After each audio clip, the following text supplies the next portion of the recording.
স্বার্থপর বলতে ঠাকুরের ভাষা অনুযায়ী মানুষ যখন প্রকৃত অর্থে স্বার্থকে বোঝে, জীবন বর্ধনকে বোঝে, সেটাই সেলফিশনেস। তো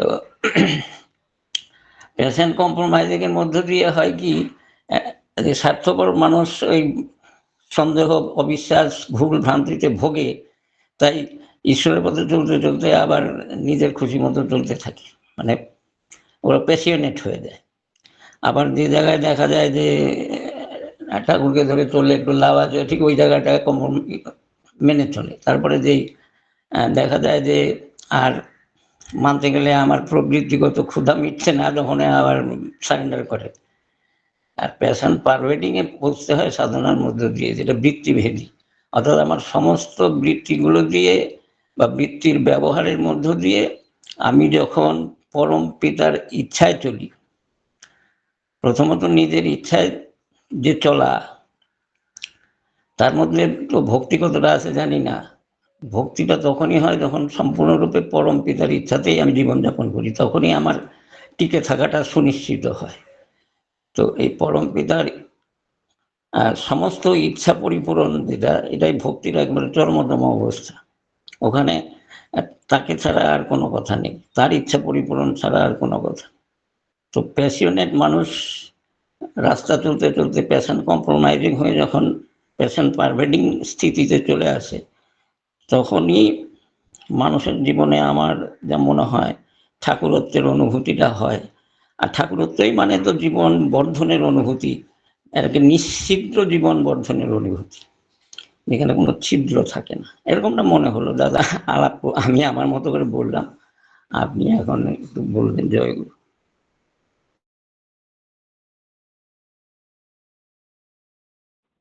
অডিওটা খুলেন, অডিওটা। হ্যাঁ, শুধু একটাই বলার ওখানে, যে ঠাকুরত্ব হচ্ছে বা শুদ্ধ ভক্তির পথ, শুদ্ধ জ্ঞানের পথ হচ্ছে সোনার ডিম দেওয়া হাঁসের মতো আর কি। তো স্বার্থ কি করে, ওই এক সময় ন্যারো স্বার্থ যখন হয়, ওই কেটে ফেলে, এখনই ওর মনে হয় যে ভেতরে কিছু আছে, ওই অজ্ঞানতা ওইভাবেই কাজ করে।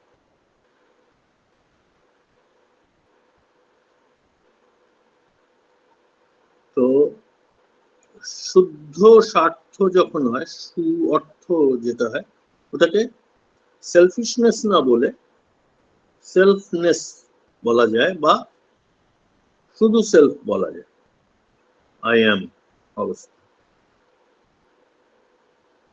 সাক্ষী চৈতন্যকে ইংরেজিতে ট্রান্সলেট করা হয়েছে I am the doer, I am the best, আমি একাই কর্তা, আমি একাই পারি, ওরম না। সাধনার চরমে গিয়েও সে আত্মনিবেদন করছে, কারণ তার সেই সাধনার চরমেরও দ্রষ্টা তিনি, আমাদের মালিকই সেটার দ্রষ্টা। ওই দ্রষ্টার সঙ্গে একাত্ম হলে ব্রহ্মভাবে তখন অহম ব্রহ্মাস্মি বলা যায়, না বললেই ভালো বেশি।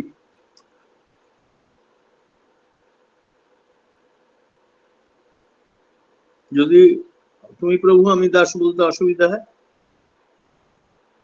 আমি ছেলে তুমি বাবা, এরা যিশু ব্যবহার করতে। তুমি জানার বিষয়, আমি তোমাকে স্টাডি করি, শান্ত, তোমাকে জেনে আমি শান্ত। আবার যাদের সুফি সন্তরা হাজবেন্ড বা ওয়াইফ কান্তা হিসেবে ঈশ্বরকে স্টাডি করে। আরেকটা আছে সব থেকে ভালো, তোমাকে নিয়ে আমার আল্লাহ, তুমি আমার সুইট সুইট ওয়ান, মধুরটা কম। তোমার চলা বলা, কথা বলা, ঠাট্টা করা, ভালোবাসা, উদারতা, সব মধুর।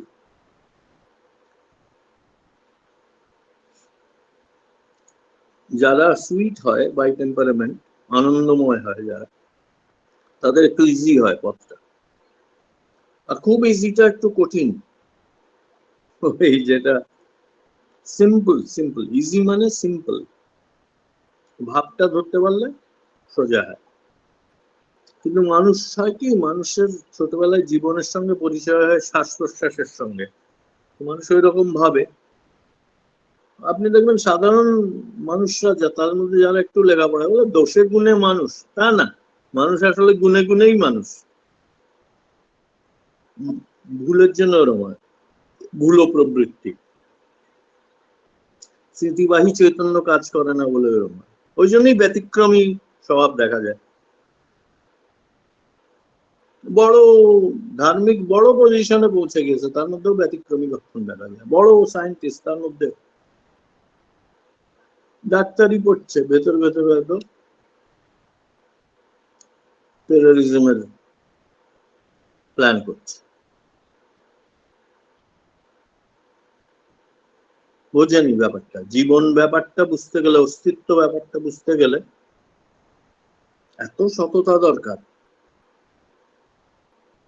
পশুরা অসত হয় না, ওরা বুঝতে পারে, ওদের অস্তিত্বের বোধ আর অ্যাপ্রিসিয়েশন আমাদের থেকে এখন বেশি ইন জেনারেল।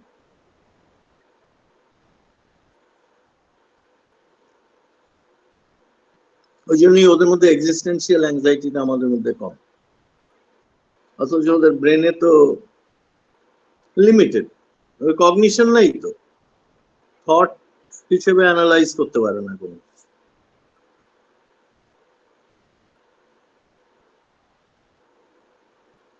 তো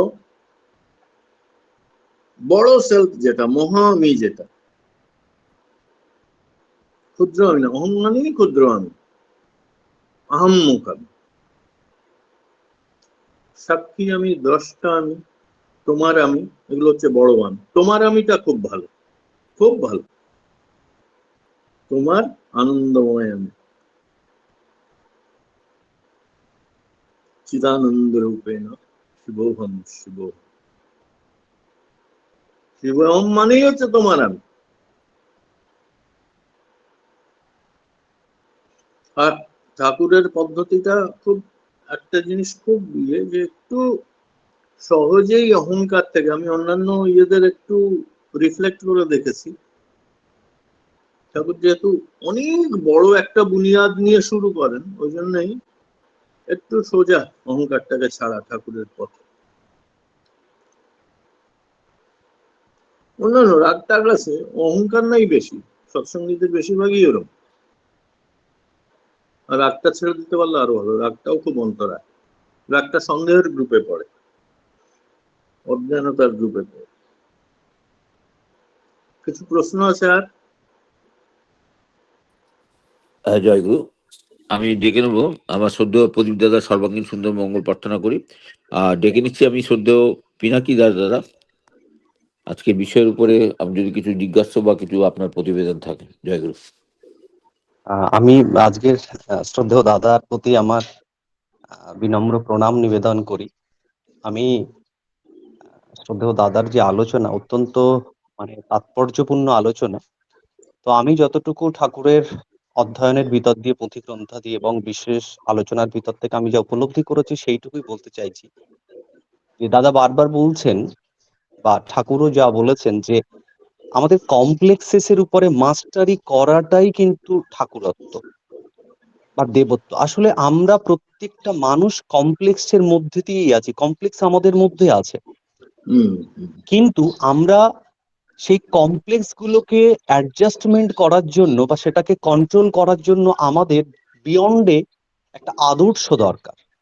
অর্থাৎ ঠাকুরকে ধরে ঠাকুরত্ব জাগাতে হবে।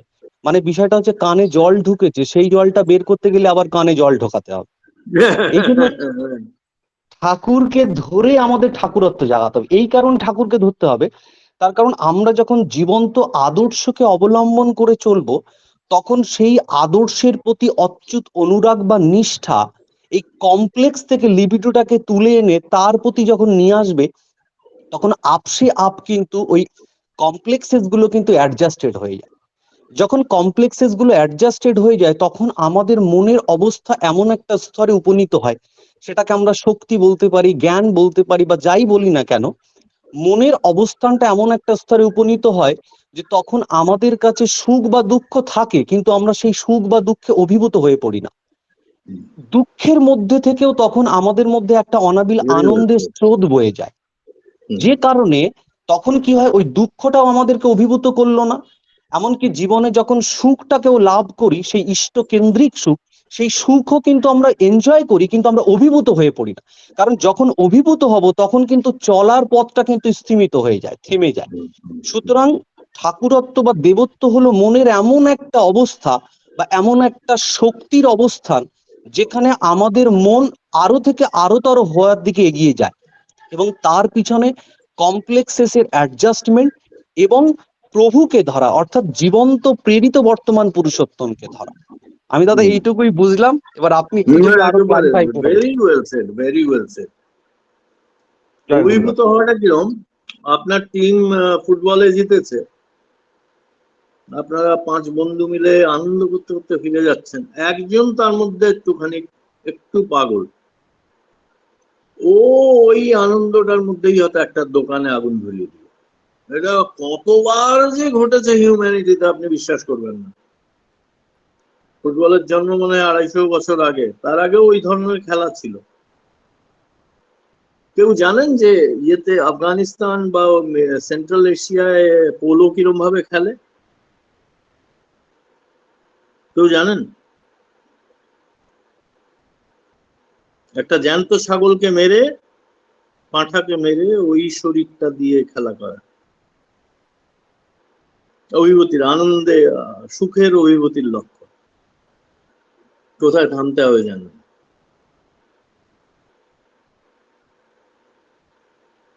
আপনি পাহাড়ের উপর দিয়ে দৌড়ে যাচ্ছেন, ক্লিফ আসার আগে থামতে হবে তো। অভিভূতি তো এরকম, ক্লিফ আসার আগে থামতে জানেন। এক্সট্রিম, যেটা বুদ্ধদেব খুব অপছন্দ করতেন, ওনার শিক্ষাকে ভুল ইয়ে করে সনাতন ধর্মটাকেই আবার অনেকে এক্সট্রিম মনে করেছে, তা না, ওইটা অপব্যাখ্যা। কিন্তু কমপ্লেক্স কিভাবে, কমপ্লেক্সের দুটো কমপ্লেক্স সাংঘাতিক, একটা হচ্ছে অশ্রদ্ধা, সেটার উদাহরণ দেওয়া হয়েছে ইডিপাস কমপ্লেক্স। বাবাকে মেরে, বাবাকে সরিয়ে মাকে উপভোগ করা, আর এটা কাম ভাবে উপভোগ করা, সাংঘাতিক কমপ্লেক্স। অশ্রদ্ধার পেছনে এটাই থাকে অ্যাকচুয়ালি, ভালোটাকে সরিয়ে মন্দটাকে প্রতিষ্ঠা করা। অশ্রদ্ধা, অশ্রদ্ধা মূলে থাকে অবিশ্বাস, অবিশ্বাসের মূলে থাকে সৌন্দর্যহীনতা বা নৈতিকতা বোধের অভাব। জন্মায়নি, ওটা চারাটাই জন্মায়নি। আর দ্বিতীয়টা থাকে অহংকার, নার্সিসিজম। সারাদিন আয়নায় নিয়ে নিজের চেহারা কত সুন্দর সেটাই দেখছি, আবার ডাউট করছি, আবার কতগুলো কথা বলছি নিজেকে, আবার সেই ডাউটটা যাচ্ছে, আবার কত একবার এক্সিস্টেন্সে আসছি, আরেকবার এক্সিস্টে, সে সাংঘাতিক একটা দোদুল্যমান অবস্থা। অহংকারের অবস্থাটা ওইরকমই হয়। আকবর আকবর হয়েও, আকবরের প্রতি আমার কোনো ইয়ে নেই, বিদ্বেষ নেই, কিন্তু উদাহরণটা দেওয়া যায় আর কি, সেই হিসেবে থ্যাঙ্কস দিই আমি আকবর বা ঔরঙ্গজেব। আকবর আকবর হয়েও কখনো তিনি স্বস্তি বোধ করতে পারেননি আমি এত বড়, উনি নিজেকে ঈশ্বর বলে প্রমাণিত করার জন্য উঠে পড়ে লেগেছিলেন। 6-7 বছর ওই কাজ করেছিলেন। তারপরে ওনার গুরু, যে ছোটবেলায় ওর বাবা মারা গিয়েছিল, তো যিনি ওনাকে বড় করেছিলেন, যিনি সাধু ছিলেন, তার নাম ছিল রহিম। রহিম মানে নিজ মন কি ব্যথা মন হি রাখো গোয়, শুনিয়ে অঠিলে হ্যাঁ লোক সব বাঁটি না লয় হ্যাঁ কই, ওই রহিম। উনি বোঝানোর পর, খানিকটা বোঝার পর ওই প্রজেক্টটা তাও রহিমের পেছনে পেছনে করতেন, মনে মনে প্ল্যানও করছিলেন রহিমকে খতম করে দিলে কিরকম।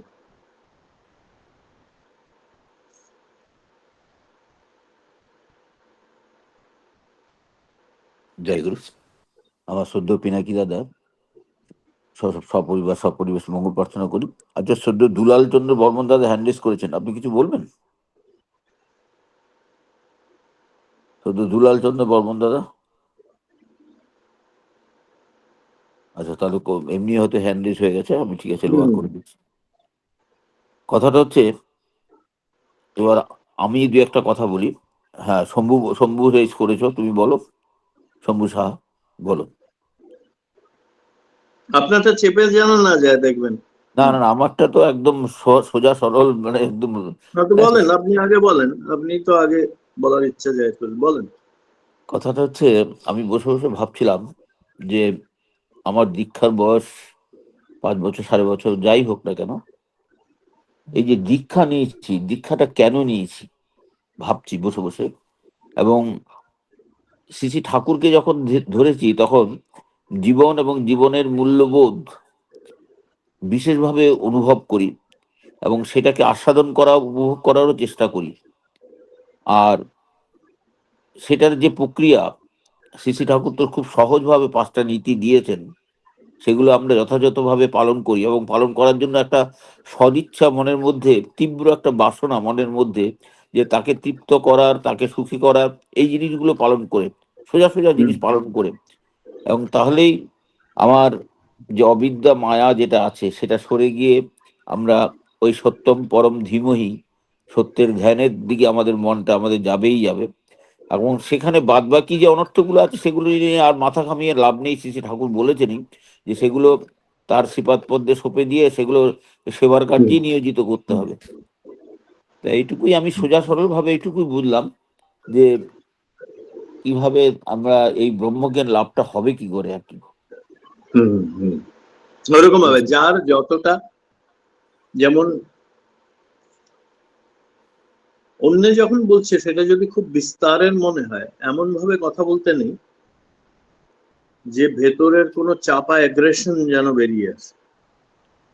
অনেকে আছেন যে একটু 2 মিনিটের বেশি, আমার এক সুপারভাইজার ছিলেন, উনি 2 মিনিটের বেশি যদি কোনো ছাত্র কথা বললো, ওই আর অ্যাটেনশন রাখতে পারতেন না, ভেতরে ভেতরে রেগে যেতেন। সেটাও জানো না, না আচ্ছা। বিস্তার করাটা ব্রহ্ম অঙ্গ। ব্রহ্মের প্রথম গুণটা কি? নিজে যা হয়ে আছেন, নিজে হয়ে থেকেও নিজের, এইটাই ব্রহ্মের একটা বৈশিষ্ট্য। তো অন্য কিছু কি হয়? আপনি আপনি যদি 1 কিলো আয়রনকে 1.25 কেজি জং, জং যে লাগে রাস্তে পরিবর্তন করেন, তাহলে আয়রনের আর কিছুই বাঁচে না। ব্রহ্মের তা হয় না। 1 কিলো ব্রহ্ম থেকে যদি আপনি 1 কোটি কিলো ব্রহ্ম তৈরি করেন, ছোট ছোট ব্রহ্ম জগৎ তৈরি করেন, তাও ব্রহ্ম কিন্তু ওই অরিজিনালি থাকবে। এটা পরিমাপ দিয়ে আমি বোঝালাম, পরিমাপ দিয়ে সবটা বোঝা যায় না।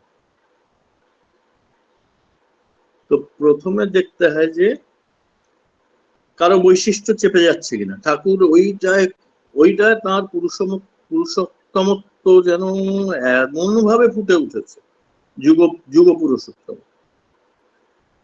বিশেষ করে আজকালকার দিনে ইন্ডিভিজুয়ালিটির যেই ইয়েটা, সুন্দর গন্ধটা, আর সভ্যতায় যে ইন্ডিভিজুয়ালিটির প্রয়োজন আছে। একটা গাছে শুধু, একটা বাগানে শুধু ঘাস থাকলে কিরকম লাগবে? বিভিন্ন ধরনের গাছ থাকলে ভালো লাগে না? সভ্যতার প্রয়োজনই ওটা। কোনো কিছুকেই, জ্ঞান মার্গী যারা, ওরা কোনো কিছুকেই এরম ভাবে ছেড়ে দেয় না যে এটা অটোমেটিক্যালি হয়ে যাবে। একটু ওইটার মধ্যে জানার বিদ্যাটা কি ওটা খোঁজে।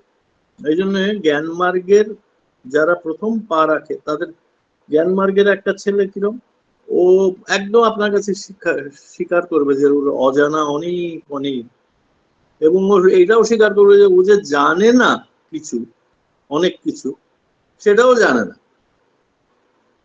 এইটা জ্ঞান মার্গের প্রথম। যখন মানুষ দ্বিজ হয়ে ওঠে, প্রথম যে এটা তার, তো জানি না তো, কিছুই তো জানি না। কন্টাইদা আমার বাড়িতে আসতেন, আমার বড়দাদার সঙ্গে প্রায় ঝগড়া হতো না। বড়দাদা বলতো তুমি গিয়ে দাঁড়াও, লোকে দীক্ষা নেবে। কন্টাইদা বলতেন যে আমি তো কিছুই জানি না ঠাকুরের আদর্শ। কি কিরকম সরল! কোনটা পূজনীয় কন্টাইদা, বড়দার ছেলে, তৃতীয় ছেলে। আমি পরে দাদাকে বলতাম যে ওরে এত সরল লাগে যে উনি যখন বলেন, সরল তো, কিন্তু আবার ইয়েটাও আমাদের তো ওরকম মানুষের দরকার তো, একই ঠাকুর পরিবারের ছেলে, তারপরে ওরকম সরল, গিয়ে দাঁড়ালেই লোকে দীক্ষা নেয়।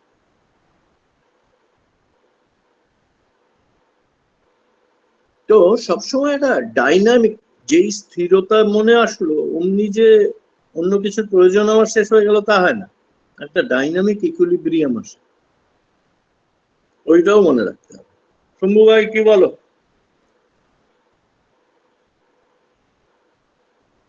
জয়গুরু জয়গুরু।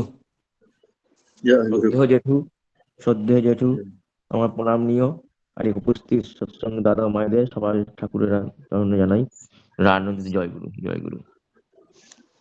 আজকে যে বিষয়ের উপর শ্রদ্ধেয় জেঠু আলোচনা করলেন, কমপ্লেক্স বা বৃত্তি প্রবৃত্তি, এইটাকে একেবারে আমি যদি কন্টিনিউ করতে চাই, ঠিক আছে, এমনিতে সহজ সরল একদম থাকতে একদম হবে। ভুল বলছো, দাও দাও দাও, তোমাকে থামানোর দরকার।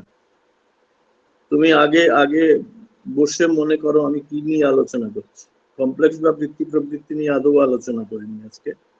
আর এটাকে যদি এগোনো যায় ওরম, ওদের সাংঘাতিক হবে। তাহলে একটু একটু স্লো ডাউন করো, তুমি একটু চিন্তা করো।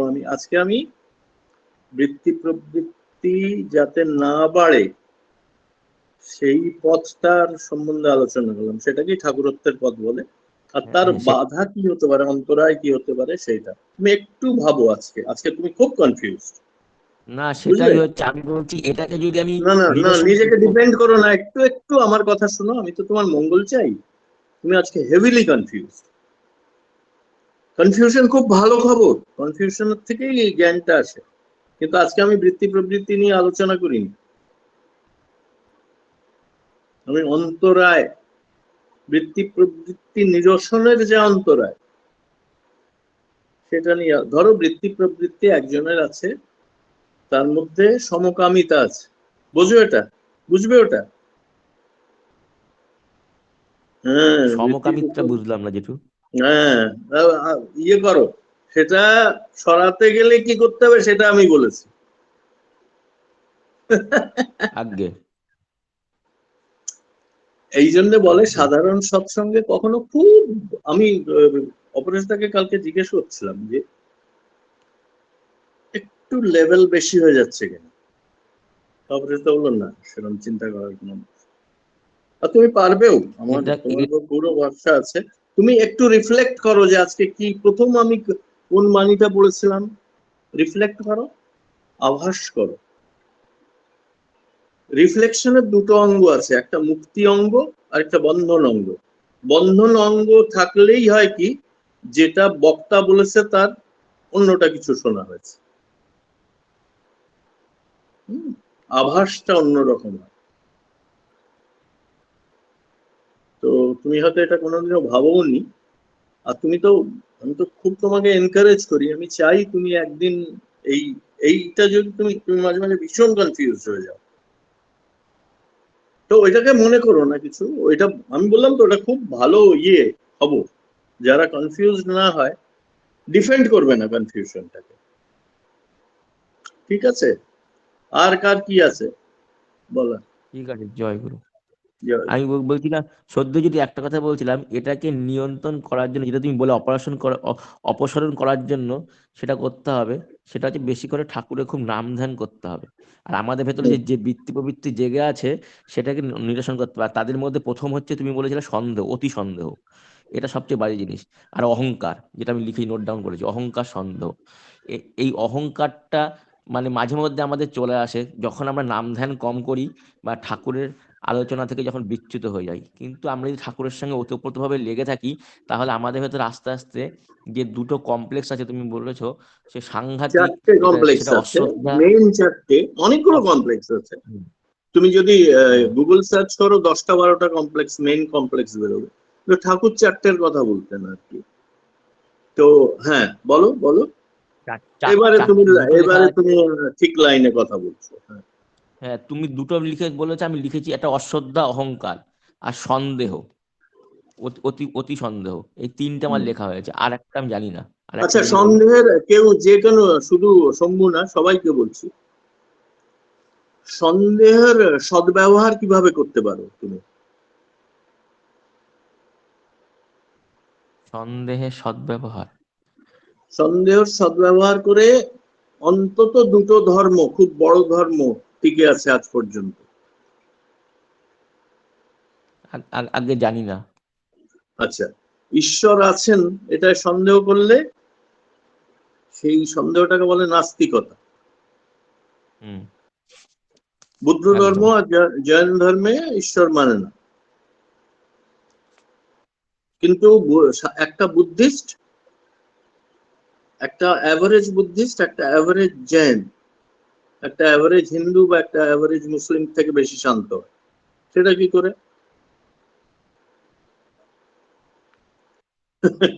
তার মানে ওরা এটা বলতে ওই সন্দেহটার পজিটিভ ইউজ করে। সন্দেহটার যেই পজিটিভ ইউজ করলে একজন রেগে গিয়ে বলছে আমি এটা করিনি, আমাকে এরকম যন্ত্রণা দিও না, তো তুমি যদি ওই ভাবটার প্রতি, তুমি জানো যে সবাই মিলে বলছে যে ও চুরি করেছে, কিন্তু ও বলছে ও করছে না, কিন্তু সেইখানে যদি তুমি সন্দেহটাকে পজিটিভ ইউজ করো, হতে পারে যে ওটা সন্দেহ। হুম, হ্যাঁ, এটা বৈজ্ঞানিকরা খুব ব্যবহার করে, এটাকে বলে হেলদি স্কেপটিসিজম। তো এইটা মনে রাখতে হবে, ওই করে করে ধীরে ধীরে নিজের ভাড়াটা বাড়াতে হয়। কারণ কি? কারণ হচ্ছে আমরা বস্তু জগতের মধ্যে থাকি, তো আমাদের হুম, যে চিদানন্দ, সেটাকে সব সময় বস্তু আঘাত করছে, তো সব সময় করছে। এক- মান, অভিমান, পয়সা কামানো, স্বপ্রতিষ্ঠা, যশ, কত রকমের ডিজায়ার্স, প্যাশন। প্যাশন তো এমনিতে খারাপ না। আর আমি যখন বিয়ে করলাম, আমার বউ দেখি প্যাশন শব্দটা খুব পজিটিভলি ইউজ করে। তারপর আমি দেখলাম সমস্ত আর্টিস্টরা প্যাশন শব্দটাকে খুব পজিটিভলি ইউজ করে, আর একদম। সমস্ত খেলোয়াড়রা ওইগুলো আবার ধ্যান রাখতে হবে যে কোনটা কোন জায়গায় কে কিভাবে ইউজ করছে। যে একটা থিওরি আছে যে কোনো জিনিস বাই ইটসেলফ, কারণ যখনই আমরা একটা কিছুকে নাম দিচ্ছি, ওটা আসলে একটা লেবেল, ওটার স্বরূপ নাও হতে পারে। যেমন মানুষের স্বরূপ ব্রহ্ম, কিন্তু মানুষ ইতরের মতো কাজ করে, তাই তো? আগে তো লেবেলটা, যাকে যেটা বলছি, সেই লেবেলটাই তার সম্পূর্ণ সত্য না। তো এই করে তোমাকে তোমার মতো, তুমি যদি নিজেকে, নিজের টেম্পারামেন্টটা ধরতে হবে, আমি কোন দিকে।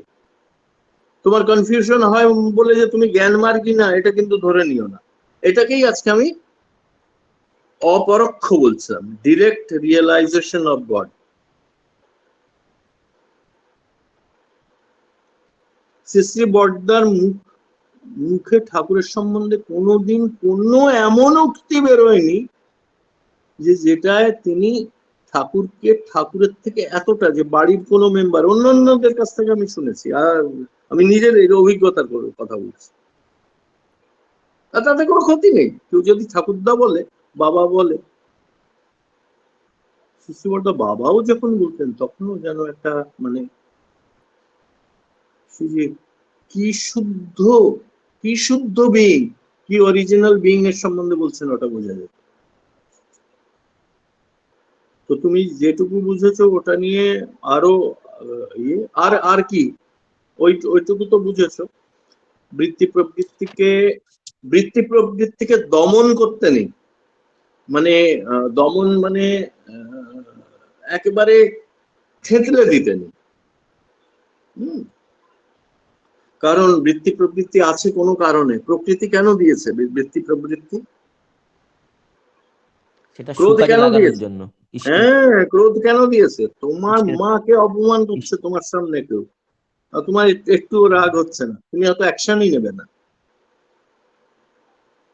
ওইটা কি হয়, ওইটা হীনমন্যতার পর্যায়ে চলে এসছে তখন।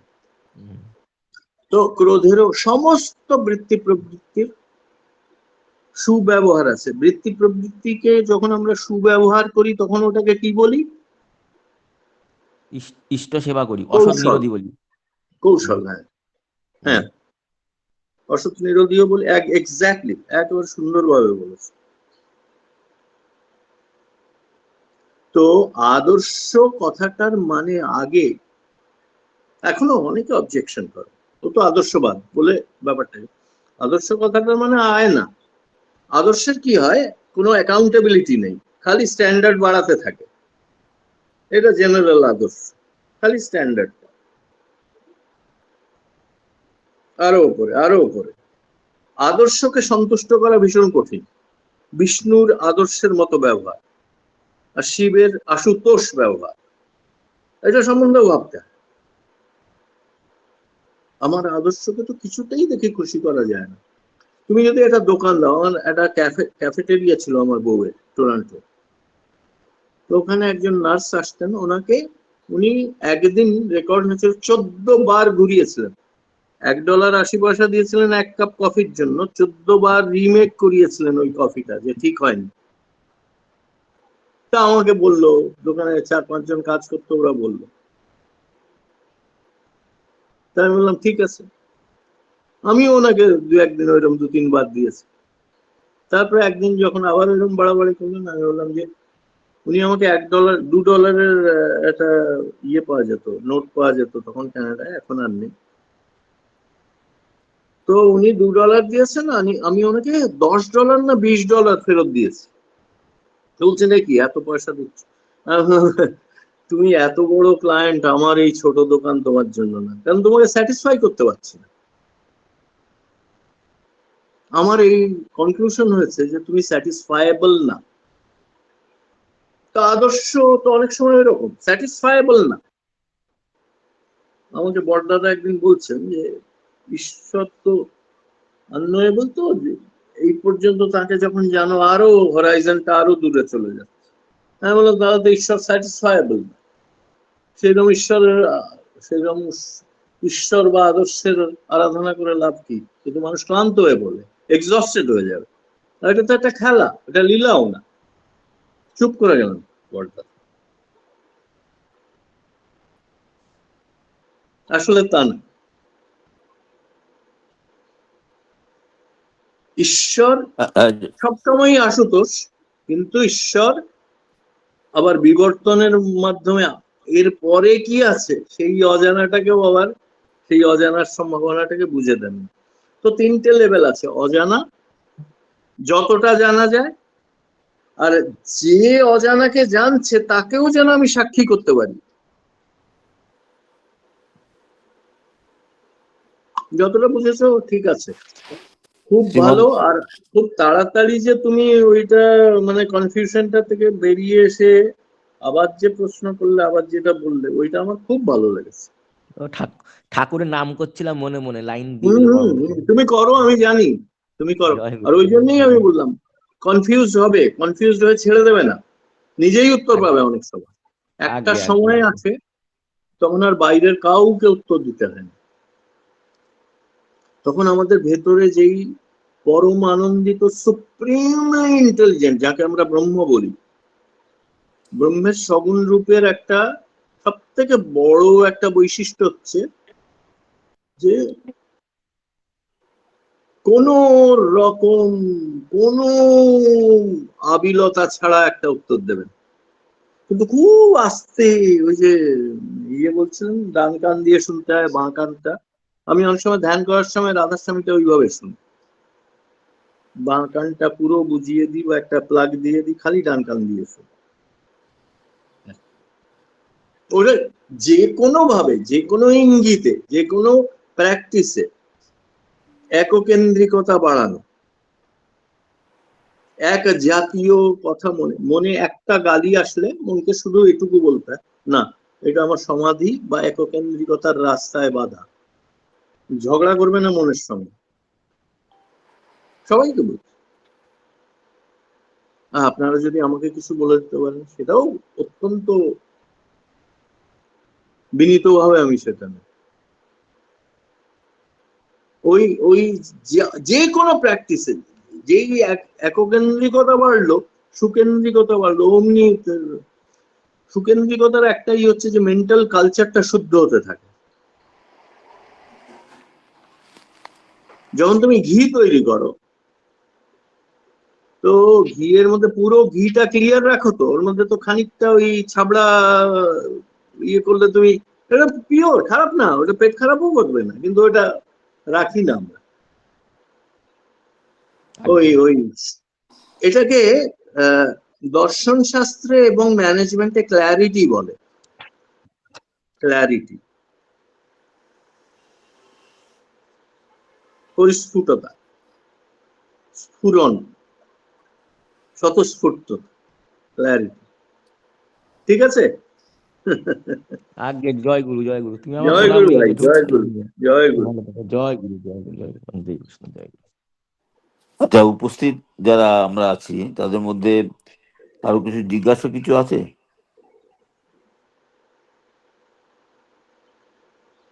দাদারা, মায়েরা যারা আছেন?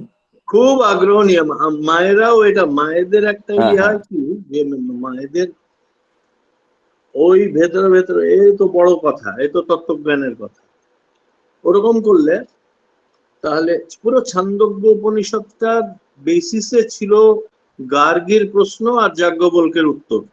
হ্যাঁ, হ্যাঁ, হ্যাঁ। তো তো একটা সুন্দর গল্প বলি, 1 মিনিট 2 মিনিট লাগবে। তো বলছেন এই যে যাজ্ঞবল্ক্য বোঝাচ্ছেন নিজের স্টুডেন্টদের, গার্গী সামনে বসে আছেন আরো 10 জন স্টুডেন্টের সঙ্গে, যে এই যে দৃশ্যমান জগৎ দেখছে, এই দৃশ্যমান জগৎ ঈশ্বর এমন ভাবে তৈরি করেছেন, ব্রহ্মা এমন ভাবে, নির্মাণ ব্রহ্ম এমন ভাবে তৈরি করেছেন, ক্রিয়মান ব্রহ্ম এমন ভাবে তৈরি করেছেন, যে দৃশ্যমান ইয়ে, এখানে লিটারালি দৃশ্যমান মানে অন্য কোনো না, চোখ দিয়ে যেটা দেখা, সেটা চক্ষুর সঙ্গে ওতপ্রোত। এখানে ওতপ্রোত মানে চোখ পড়লেই ওই দৃশ্যমান জগৎটাই হবে, সেই হিসেবে ওতপ্রোত এক। কারণ কনসিয়াসনেস, সাবজেক্ট আর অবজেক্ট একসঙ্গে রাইজ করে। সেই রকম গন্ধ থাকলেই সেটা নাকের সঙ্গে ওতপ্রোত, শ্রবণযোগ্য হলে, সাউন্ড হলে সেটা কানের সঙ্গে ওতপ্রোত।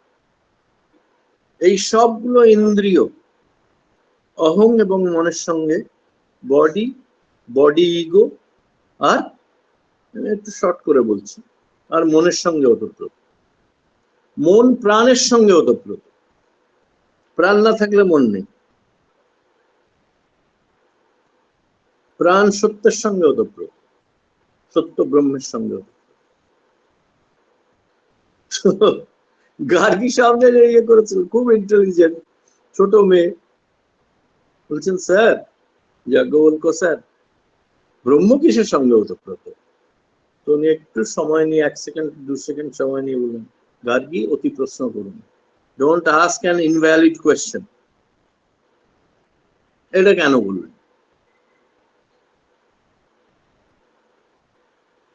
কারণ হিউম্যান মাইন্ডটা এমন ভাবে, বা চরম জানার আগ্রহটাও এমন ভাবে তৈরি, যে সেটা রিগ্রেশন অ্যাড ইনফিনিটাম যেতে পারে না।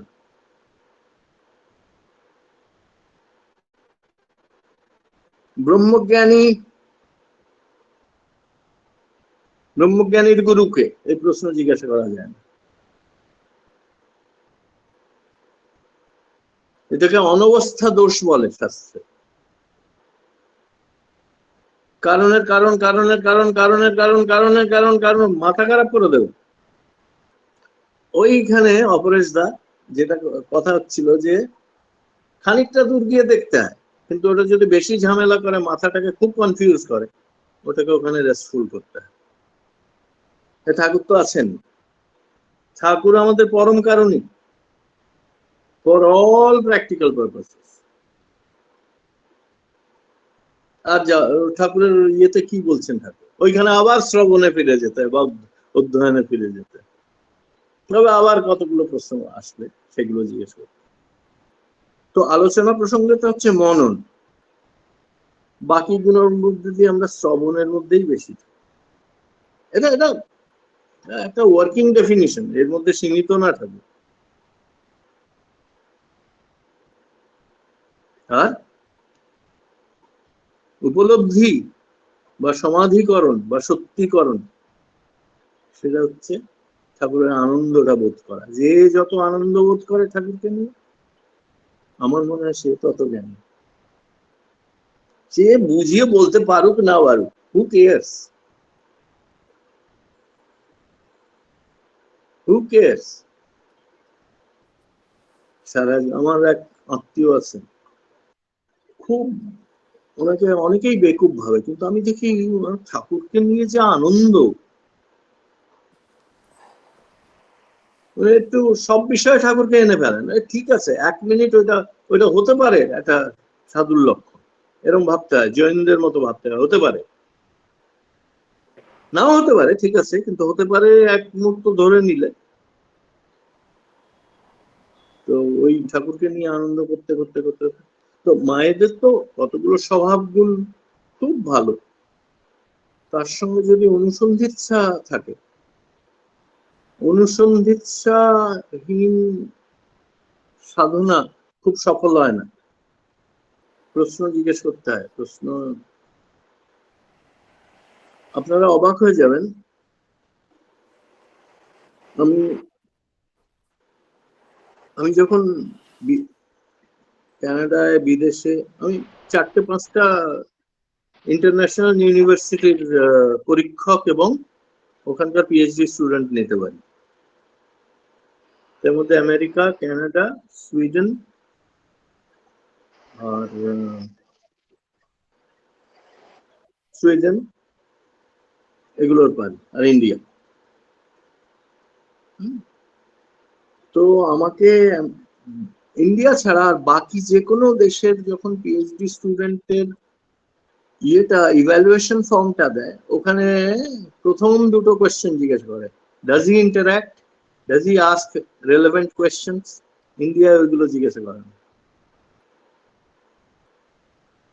ইন্ডিয়া অনুসন্ধিৎসার শ্রেষ্ঠতম উদাহরণ ছিল, আজ অনুসন্ধিৎসাই শেষ হয়ে গেছে।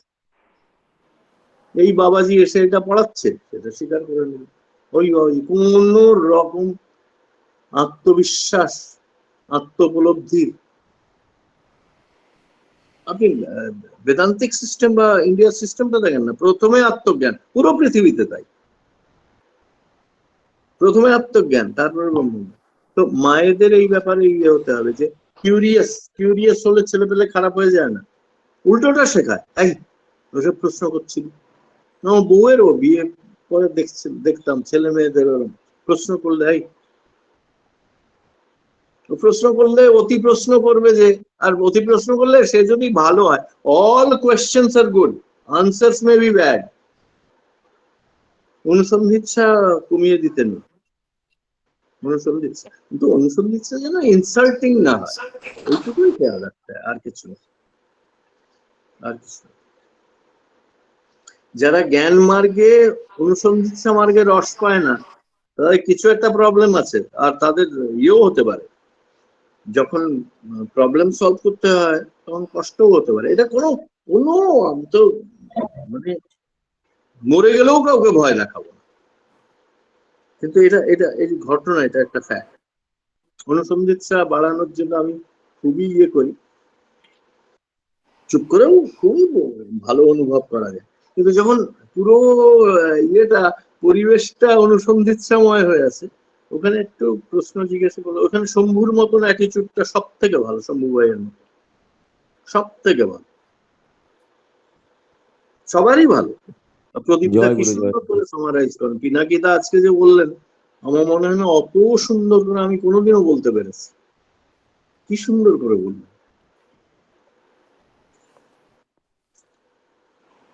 ঠিক আছে, এবারে আর তো নেই।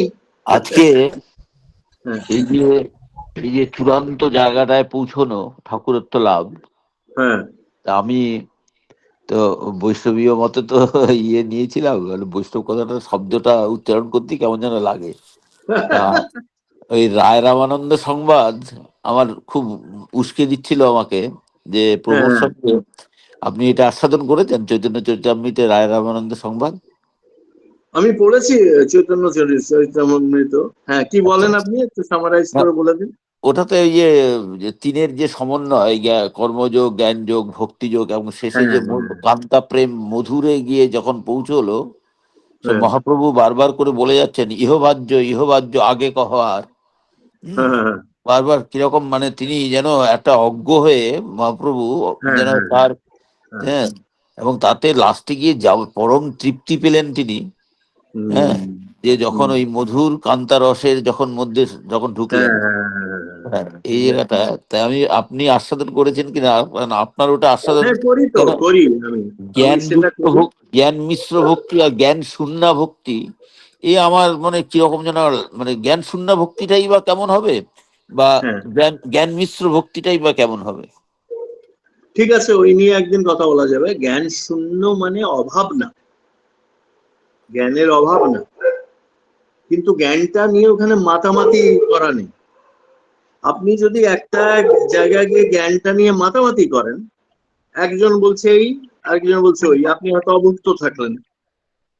একজন বলছে খাবারটা ভালো, আরেকজন বলছে খাবারটা দুটোই জ্ঞান অঙ্গের, কিন্তু denial of an ontological existence একটা জিনিস সত্য। দুটো মানুষ ধরেন, দুটোই সচ্চরিত্র, একটা আস্তিক একটা নাস্তিক, সারাটা জীবন কাটিয়ে দিল এই করে যে ভগবান আছেন আর ভগবান নেই। ভক্তি কোথা থেকে আসবে তার মধ্যে? ওইরকম অবস্থা আর কি, ওইটা। আর জ্ঞান মিশ্র ভক্তি হচ্ছে যে যতটা জ্ঞানের দরকার, যে সম্পূর্ণ জ্ঞান কখনো আসবে না।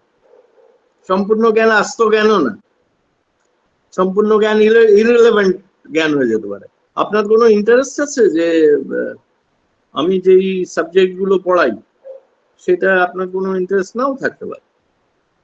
ডিজাইন অফ এক্সপেরিমেন্ট যদি আমি বলি, মাল্টিফ্যাক্টোরিয়াল স্টাডি, কোনো আপনার কোনো কোনো হয়তো কারো এখানে যারা বসে আছেন কারো কোনো দরকার কি? আপনার কোনো ইন্টারেস্ট আছে যে, মানে সত্যিকারের ইন্টারেস্ট, যে সুনিতা উইলিয়ামসের মতন যদি 6 মাস কতদিন যদি আপনি অন্তরীক্ষা আটকে থাকতেন, তো কিভাবে নিজের টাইম পাস করতেন, কিভাবে মনটাকে ইন্টারেস্টেড রাখতেন? অধ্যয়ন করা, আপনি একটা অধ্যয়ন করেছেন, আমি একটা অধ্যয়ন করেছি, কিন্তু অধ্যয়ন করার পরে সেটা, অধ্যয়ন করাটা না, শ্রবণ, ওটা মননও না। জ্ঞান বিতরণের জন্য একটু সমাধিস্থ হতে হয়, প্রথমে দেখতে হয় কমন ইন্টারেস্ট আছে কিনা। আমি যেটা বলছি সেটা আমি আমার গুণ বিজ্ঞাপনের জন্য বলছি না তো, এটা খেয়াল রাখতে হয়। জ্ঞানের প্রথম অন্তরায় যদি অহংকার হয়, শেষ অন্তরায় হচ্ছে গুণ বিজ্ঞাপন। আমি কত ভালো দেখো রে ভাই। গুণ বিজ্ঞাপনী মানুষদের মধ্যে সত্যিকারের ভক্তি আসে না। ওই জন্য ওখানে জ্ঞান শূন্য বলা হয়েছে আর কি। যে হ্যাঁ, অনেক জায়গায় অনেকেই ওরকম শুকনো হয়ে যান। আমি আমি যে 5টা নোবেল লরিয়েটের সঙ্গে সামনাসামনি মিশেছি, একটা অন্তত হ্যালো হাই হ্যান্ডশেক থেকে নিয়ে 1 ঘন্টা পর্যন্ত কথা বলতে পেরেছি। ওদের মধ্যেও দেখেছি কিছু কিছু একেবারে শুকিয়ে গিয়েছেন জ্ঞান পেয়ে, কোনো অন্যদিকে কোনো ইন্টারেস্ট নেই। তো সেইটাও আবার কিরম যেন অপ্রকৃতিস্থ একটা অবস্থা মনে হয়। তো আপনি জানেন তো যে সব সূর্যের রাউন্ডে সোলার সিস্টেম হয় না, সব নক্ষত্রের রাউন্ডে গ্রহ ঘোরে না, ওইরকম ব্যাপার আর কি। অনিতা মা হ্যান্ডেস করেছেন, শ্রদ্ধা অনিতা দত্ত মা, বলুন বলুন মা, হ্যাঁ, খুব ভালো লাগলো আপনি হ্যান্ডেস করেছেন, বলুন। শ্রদ্ধা অনিতা দত্ত মা, জয় গুরু। হ্যাঁ বলুন। জয় গুরু। নমস্কার। আমি ওনার মেয়ে বলছি। আমার ছেলের জন্য একটা প্রশ্ন ছিল। এই আমার ছেলে স্কুল যাবে না, পড়বে না, খেলাধুলাতে সবকিছু আগে, কিন্তু এই পড়াশোনাতে নেই। কি করতে পারি এই উপায়টা? হ্যাঁ, ওর একটা আছে ওর ইন্টারেস্ট খেলার নেই, সময়, মানে পড়াশোনাতে খেলার ইন্টারেস্ট নেই। খেলায় যদি হুদা খুব বেশি, খুব যদি ও খেলোয়াড় হওয়ার জন্যই জন্ম নিয়ে থাকে, বেশি ইন্টারেস্ট নেবে না লেখাপড়া, কিছুই মানে করার নেই এতে। খেলাধুলা এমনি সাধারণ এই লাফালাফি দপাদপি এই করা করা এইসব। ক্রিকেট একাডেমিতে দিতে পারেন, সেরকম অবস্থা আছে? ক্রিকেট একাডেমি বা ফুটবল হ্যাঁ, একাডেমি? ফুটবলে তো ইয়ে আছে, মানে ক্রিকেটে অত ইয়ে নেই, ফুটবল বলতে হ্যাঁ তাকে হ্যাঁ, ফুটবল। যেটা আমি ক্রিকেট হুম। বলতে মানে ওরম ওরম গোড়া ভাবে বলিনি, হ্যাঁ। কিন্তু যে খেলাটায় ও ভালো, কাবাডি, ইয়ে দেখতে হয়, ওর আচ্ছা। সঙ্গে বসতে হয়, বসে একেবারে যখন একদম ওর সমস্ত রেস্ট, বড়র সঙ্গে ছোটদের সম্বন্ধে, ছোটদের সঙ্গে সম্বন্ধ কিভাবে হয় সবাই শুনবেন মন দিয়ে। তিনটে ভাগে ভাগ করা যায় থাকে। প্রথমটা হচ্ছে আপনি যেটা বলছেন সে শুনছে না, এটা ছেলে হুম। মানুষই না, কথাবার্তা রেজিস্টার। শোনে না এক কিছু। মিনিট, এক মিনিট, এক মিনিট, হোল্ড ইউর হর্স, এক মিনিট। দ্বিতীয়টা হচ্ছে শুনছে, হৃদয় দিয়ে শুনছেন, প্রেরণা আসেনি। আর তৃতীয়টা হচ্ছে প্রেরণা এসছে, ইন্টারেস্ট নেওয়া শুরু করছে, ঠিক বুঝলেন মা? ওই হ্যাঁ। তৃতীয়টা পর্যন্ত নিয়ে যেতে হবে আপনাকে, এমন ভাবে গলাবেন হৃদয়টা। ওরা মারা পারেন, আপনাকে কিচ্ছু আমার শেখানো নেই, আপনি পারবেন। তো ঠিক ইন্টারেস্টটা ঠিক ঝুঁকের দিকে যদি শিক্ষা দেন, ও অসাধারণ মানুষ হয়ে উঠতে পারে, অসাধারণ মানুষ হয়ে পড়াশোনাটাও তো ওইটা তো পরের কথা, কিন্তু পড়াশোনাটাও তো আগে, ওইটাও তো ইয়ে করতে হবে, ওইটাতেই তো ইন্টারেস্ট নেই পড়াশোনাটাতে। করতে হবে। এখন আপনার কাছে একটা প্রবলেম আছে, আপনাকে সলভ করতেও তো হবে আবার সেটা। হ্যাঁ, তো ওইটাই ও সলভ যদি, করার জন্য জিদ যদি খুব। প্রকৃতি তাকে শুধু খেলোয়াড় বানানোর জন্য, দেখেন যে যেইটা উন্নত হয় ওইটার মাধ্যমেই সে মুক্ত হয়, এটাও বুঝতে হবে। ওটাতেই সব থেকে বেশি ও ফ্রি ফিল করবে। তোর কাছ থেকে ফ্রিডম কেড়ে নিয়ে সচিন তেন্ডুলকারকে যদি আমার মতন ফার্মাকোলজির এক্সপার্ট করতেন, সে হতে পারতো কখনো? এটা সম্ভব না। জেব্রার স্ট্রাইপ তুলে দিয়ে তাকে গাধা বানানো সম্ভব না। গাধার উপযোগিতা আছে। তো ওকে ওকে আমি আপনার জায়গা, আমার দুটো বাচ্চার মধ্যে, আমার দুটো বাচ্চা দুজনেই লিবারেল সায়েন্সে গিয়েছে, কেউ প্রফেশনাল সায়েন্সে আসেনি। ডাক্তারি, ইঞ্জিনিয়ারিং, ফার্মেসি, নার্সিং ইত্যাদি ইত্যাদি, আর্কিটেকচার, ওসবে আসেনি, কারণ ওদের বৈশিষ্ট্যই হলো। তো খুব হ্যাপি। আর দুটোর একটাও এবং আর্নিং ফার্নিং, চাকরি করা, টাকা পয়সা রোজগার করা ওইদিকে, ওই দাদুর মতো, আমার বাবার মতন মতন হয়েছেন, ঈশ্বরীয় ইয়ে কি ফিজিক, চরিত্র, এক একজন একটা দুর্ব্যবহার করবে না কোনোদিন। আমার ছেলে মেয়ে বলে বলছি না, ওর মা এমন ভাবে শিক্ষা দিয়েছে। কিন্তু ওই আমাদের লাইনে মেয়েটা তাও ওর মার লাইনে গিয়েছে খানিকটা, গান টান শেখা।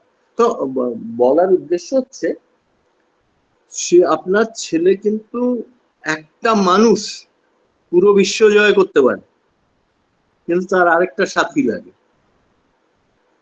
একজনে হয় না। সাফল্য কখনো একদিনে আসে না। সফল হতে হবে তো, সার্থক হওয়ার আগে সফল হতে হয় মানুষকে, তাই না? কি বলেন? তো আপনি ওর বন্ধু হতে পারবেন? আপনাকে একটা চ্যালেঞ্জ আমি দিচ্ছি, আপনি ওর বন্ধু হতে পারবেন? ওর মনের কথাটা বের করতে পারবেন যে ওর ডিপ ইন্টারেস্ট কিসে? দেখে না, শুধু প্রত্যক্ষ না, ওর মুখ দিয়ে বের করতে হবে।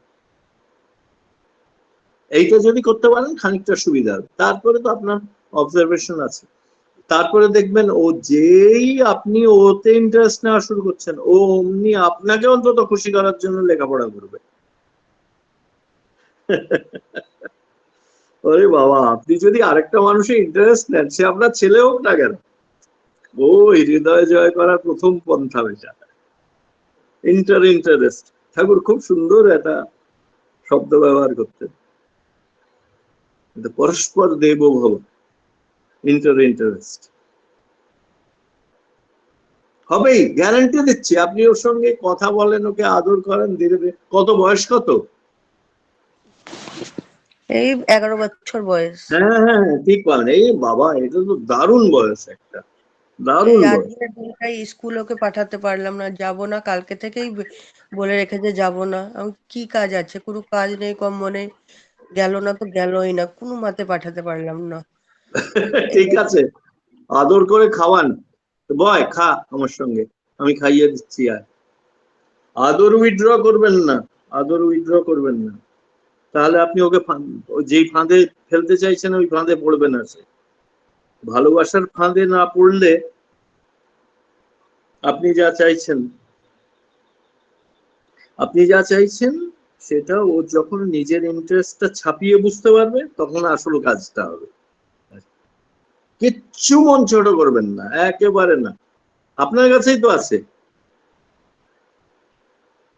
ও কি দোকানে গিয়ে আড্ডা মারছে? 11 বছর বয়সে বিড়ি সিগারেট খাচ্ছে?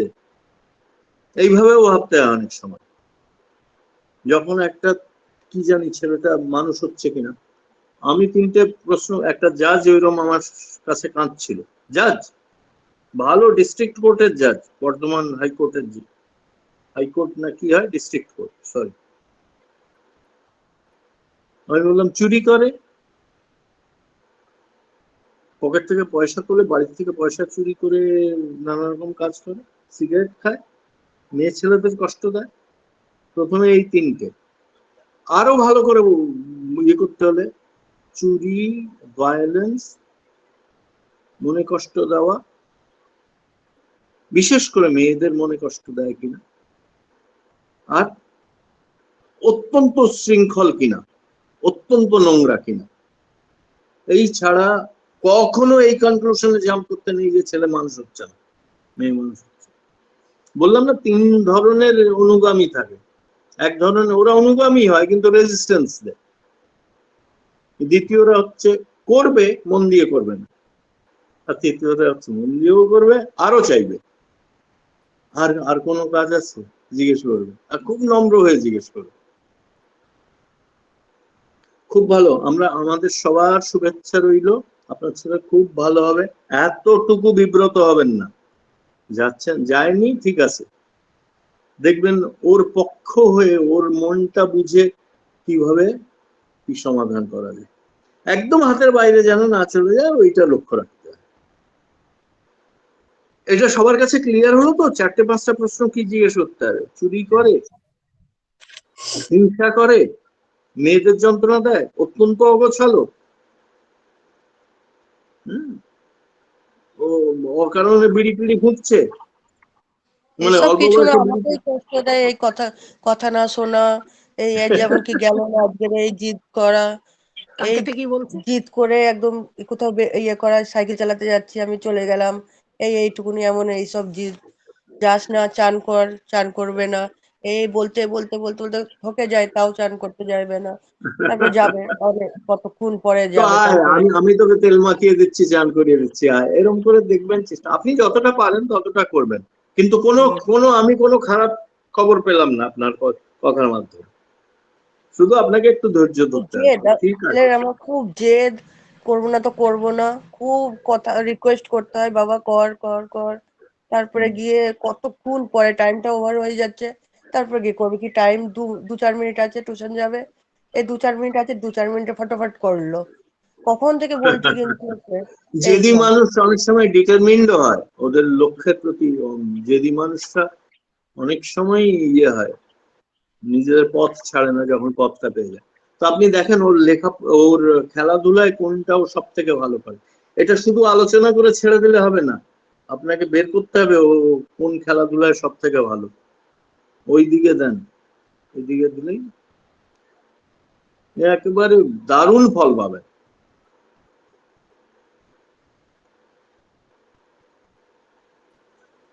সেটু আর না, হ্যাঁ, আর না, এবার পরবর্তীতে আপনি কমপ্লেনের দিকে চলে যাচ্ছেন। হ্যাঁ না ওইদিকে, না ওইদিকে চলে গেলেও আবার মুশকিল। কমপ্লেন করলে কি হয় বলেন তো? শুধু বিষয়ের নিজের উপরে যে থাকুন। ক্ষতি হয়, হুম। নিজের যে ক্ষতি হয় তা না, অন্যেও অবসন্ন হয়ে যায় বেশিক্ষণ ইয়ের কথা বললে, প্রবলেমের কথা অল্প করে বলতে হয়, আর খুব ডিরেক্ট ছোট্ট করে বলতে হয়। হ্যাঁ, ঠিক। আচ্ছা, সকলে আর শম্ভু আবার হ্যান্ড রেজ করেছে। হ্যাঁ, বলো। হ্যাঁ, সদ্য করুক যেহেতু করুক। একটা কথা বলবো, আমার হুম, ছেলের ব্যাপারে। সামনে মাধ্যমিক দেবে, ফেব্রুয়ারি মাসে মাধ্যমিক। আমার ছেলে পড়ে কম কিন্তু ব্রেন মারাত্মক। ও হুম। কম্পিউটার শেখেনি, আমি 1.5 বছর কম্পিউটার শিখে কিছু করতে পারিনি। আর ও কম্পিউটার না শিখে কম্পিউটার দারুণ, মানে ওর মানে পারদর্শিতা, ওর সবসময় না কম্পিউটারের প্রতি ঝোঁক। তাহলে কি ওই লাইনে ওকে পরবর্তীকালে ওকে দেবো? ও সবসময় ওই লাইনে, মানে যে কোনো তো জায়গায় ছোট তুমি করি সেটা সব কম্পিউটার, থেকে একটা মা মোবাইল ওর নিয়ে। মার সঙ্গে ইয়ে করে, আমার মনে হচ্ছে হ্যাঁ, উত্তরটা হ্যাঁ। কিন্তু ওর মার সঙ্গে বা তোমরা কি যৌথ পরিবার? তোমার উপরে কেউ আছেন? আমার কেউ নেই, আমি একই ছেলে, আমার কেউ নেই। আচ্ছা, না না, মা বাবার সাথে আ- থাকেন কিনা? বাবা নেই, বাবা মারা গেছেন করোনাতে। হ্যাঁ, তো মার মা সঙ্গে শুধু আছে। বউয়ের সঙ্গে অল্প ডিসকাশন করে, আর ডিসিশন নেওয়ার পর কিন্তু ডিসিশনের থেকে চট করে সরে আসবে না। যদি তোমার এটা এরকম এটা তো মনে আমি হয় যে ও কম্পিউটার লাইনেই সব থেকে ভালো হবে, আমার তো মনে হচ্ছে, আমরা যারা এখানে শুনছি আমাদের প্রত্যেকেরই মনে হচ্ছে যে উত্তরটা হ্যাঁ, ওই কম্পিউটার হ্যাঁ, লাইনেই দেওয়া। এবং কিন্তু এটা এটা পূজনীয় অভিনেতা বলেছেন ওকে সায়েন্সে দিবি, সায়েন্সে ভালো হবে, কিন্তু সায়েন্স নিতে হুম। চাইছে না, ভয় পাচ্ছে, অঙ্কে দুর্বল। বলছে আমি কমার্স নিয়ে পড়বো। তাহলে কি করবো এটা যদি বলেন? তো কম্পিউটারে তো ভালো বলছো, তাহলে তো কম্পিউটারটা তো সায়েন্স। হ্যাঁ, বলছে আমি কমার্স নেবো, অঙ্কটা মাথায় ঢোকে না। হ্যাঁ, কমার্সের মধ্যেও তো কম্পিউটার অ্যাপ্লিকেশনস রয়েছে প্রচুর। হ্যাঁ, ও এটাও বলেছে যে ওইটাই একটু সাবজেক্ট। ওখানে টাইম টাইম ইয়ে করো। আচ্ছা, তুই যে কমার্স নিয়ে পড়বি, আমার সঙ্গে বস, আমাকে বোঝা। 10 মিনিট করে ওকে সময় দিয়ে ও কিভাবে, তোর এই স্কিলটা তাহলে কিভাবে ইউজ হবে। ও আমার শুধু আমার বলেছে আমি। আমি যখন ছোট ছিলাম, আমার স্বাভাবিক প্রবৃত্তি ছিল, আমি আমি প্রথম কবিতা লিখি যখন 5 বছর বয়স ছিল। আর আমি যখন ম্যাট্রিক পরীক্ষা দিই বা হায়ার সেকেন্ডারি পরীক্ষা দিই, তখন আমার আলোচনা স্বস্তি সেবকে বেশ কয়েকটা বেরিয়ে গিয়েছে। শশী বড়দা খুব এনকারেজ করতেন। তো শেষ পর্যন্ত আমি সায়েন্স নিয়ে পড়লাম। আমাদের বাড়িতে কেউ সায়েন্স না, আমরা 8 ভাই বোন, কেউ না। হুম, না, আমি ভেতর থেকে বুঝতে পারছিলাম যে ওই রকম কোনো অবস্থা আছে কিনা, ওটা আবিষ্কার করতে হয়। যে যে ও যদি ওইটাকে খুব গুরুত্ব দিতে হয়, ও বলছে ও কমার্স নিয়ে পড়বে, ওটাকে গুরুত্ব দিয়ে আলোচনা করতে হয়। তাহলে তুই এই দুটোকে কিভাবে আনবি? তাহলে কমার্সের সাথে সাথে যদি ওকে কম্পিউটার শেখানো যায়, সেটাও খুব ভালো। মানে ওর পিসি যখন পড়েছিল সবাই ভয় দেখিয়েছিল, কিন্তু পিসি আত্মবলিয়ান হয়ে সায়েন্স নিয়ে পড়েছে। আর ওর হচ্ছে হ্যাঁ, সায়েন্স নিয়ে, ওর একটুখানি পড়লেই ব্রেন হয়, মারাত্মক ব্রেন, কিন্তু পড়ে না। ওই যে এই মায়ের মতো একদম ছেলেটা, অবাধ্য যেরকম, এখানে ওখানে যা খেলে ধলে পড়ে না, একটুখানি পড়ে তাতেই ও ভালো নম্বর পায়। কিন্তু আরো যদি পড়তো, ও আমি তুই অঙ্কে লেটার পাবি, আমি তোকে এই দেবো ওই দেবো বলে, কিন্তু হেসে উড়িয়ে দেয়। কিন্তু ও বলছে হ্যাঁ, আমি হ্যাঁ। যে সাবজেক্ট নিই, আমি কম্পিউটার আমার থাকে, কম্পিউটার আমি ছাড়া আমি চলতেই পারবো না, এরকম বলছে। কম্পিউটার প্রতি ওর প্রচন্ড তো মানে তো ন্যাক বা নেশা। ওইটা তো ন্যাচুরাল কিছু। তো তুমি একটা লাইন তো পেয়ে গিয়েছো যে ও ও বলছে, ও তো ক্লিয়ারলি বলছে যে ও তো কমার্স নিয়ে পড়বে, ওইটাকে চেপো না। কিন্তু ও যখন ক্লিয়ারলি বলছে, হ্যাঁ, ওই ক্ল্যারিটিটাকে গুরুত্ব দেওয়া হয়। ঠিক আজ্ঞে, ঠিক আছে। হ্যাঁ, জয় ঠিক ঠিক আছে, জয় গুরু। হ্যাঁ, তোমার চরণে জয় আমার প্রণাম নিও, জয় গুরু, তুমি ভালো থাকো। জয় গুরু, জয় গুরু। আবার যে আবার উপস্থিত, জয় পরে গুরু। কথা বলবো। মিউট করো, মিউট করো। উপস্থিত জয় আর গুরু। যারা আছেন হ্যাঁ, তাদের মধ্যে ছেলে কারো কিছু, মেয়েকে হ্যাঁ, কারো কিছু একদিনের জন্য ভুলেও, এইটা আমি একটু বলে নিই, ছেলে হ্যাঁ, মেয়েকে হ্যাঁ, হ্যাঁ। একদিনের জন্য ভুলেও সমস্যা মনে করার দরকার নেই। ভুলেও না, যদি এরকম মনে হয় আমার সঙ্গে কথা বলবেন। কোনোভাবে ছেলে মেয়ে মা বাবার মতন হয়, কখনো ভুলেও যদি তাদের সমস্যা মনে হয়, এই কোথাও যেন একটুখানি নিজের অন্যদিকে মনটা চলে গিয়েছে, ঠিক প্রীতিপূর্ণ অবস্থা না মনে, খবরদার, ওটা পাপের ইয়েতে পড়ে, পাপের দিকে। আমার বলার উদ্দেশ্যটা হচ্ছে যে না, ওইরকম কথা মনে না আসে। ছেলে মেয়ে, মা বাবা, বউ, স্বামী, হম, গৃহপালিত পশুরা, এরা কখনো ইয়ে হয়?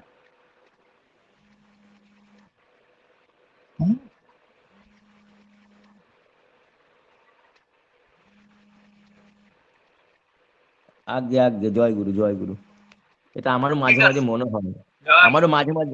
মাঝে মাঝে একটু বিরক্ত হয়। আজকে একটা আমার একটা রাখি পথ তাহলে। খুলে হ্যাঁ, আমার একটা চক্ষু খুলে দিলে। আমি ছেলেকে বারবার বলি, তুই এরকম করিস কেন, তুই এত না বাড়ি না, ছেলে, তুই এরকম করিস বারবার কেন? তো একেবারেই না, ওটা ভুল অভ্যাসে দাঁড়িয়ে যাবে, কিন্তু ভুল অভ্যাসে দাঁড়িয়ে যাবে। আগে আগে ঠিক আছে। আমাদের আশ্রমে সাধারণত খোঁটা দেওয়াটা খুব কম, আশ্রমে যারা বড় হয়েছে, কিন্তু এক একজনের থাকে যে মজার জন্য অন্যর সঙ্গে সবসময় একটু লাগছে, ওই পরে এমন একটা বাজে সম্বন্ধ হয়ে যায়।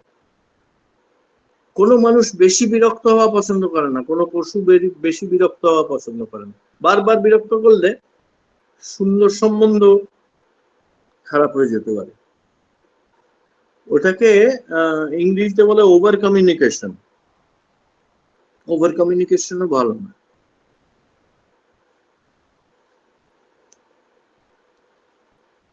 ঠিক আছে। হ্যাঁ ঠিক আগে আছে ম্যাম। জয় জয় গুরু গুরু। জয় আচ্ছা, গুরু।